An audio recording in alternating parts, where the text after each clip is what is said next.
How Sun, Moon, and Wind Went Out to Dinner. One day Sun, Moon, and Wind went out to dine with their uncle and aunts Thunder and Lightning. Their mother, one of the most distant stars you see far up in the sky, waited alone for her children's return. Now both Sun and Wind were greedy and selfish. They enjoyed the great feast that had been prepared for them, without a thought of saving any of it to take home to their mother. But the gentle Moon did not forget her.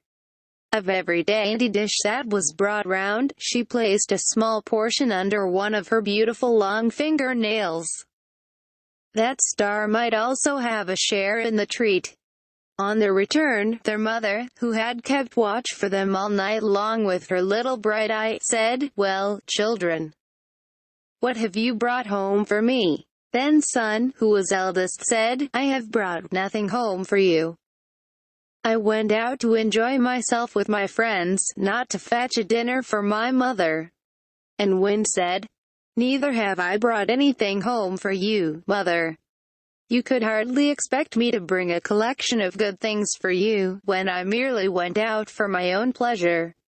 But Moon said, "Mother, fetch a plate, see what I have brought you." And shaking her hands she showered down such a choice dinner as never was seen before.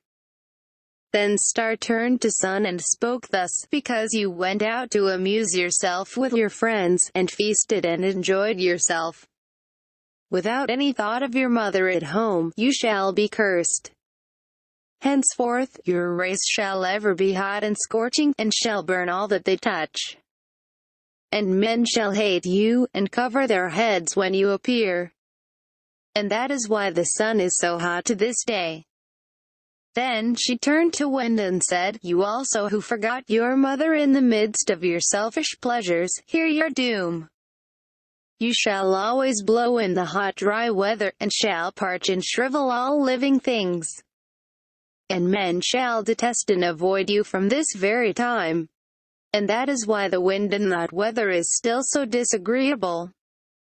But to Moon she said, "Daughter, because you remembered your mother, and kept for her a share in your own enjoyment, from henceforth you shall be ever cool, and calm, and bright.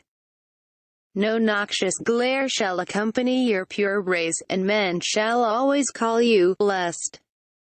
And that is why the moon's light is so soft, and cool, and beautiful even to this day.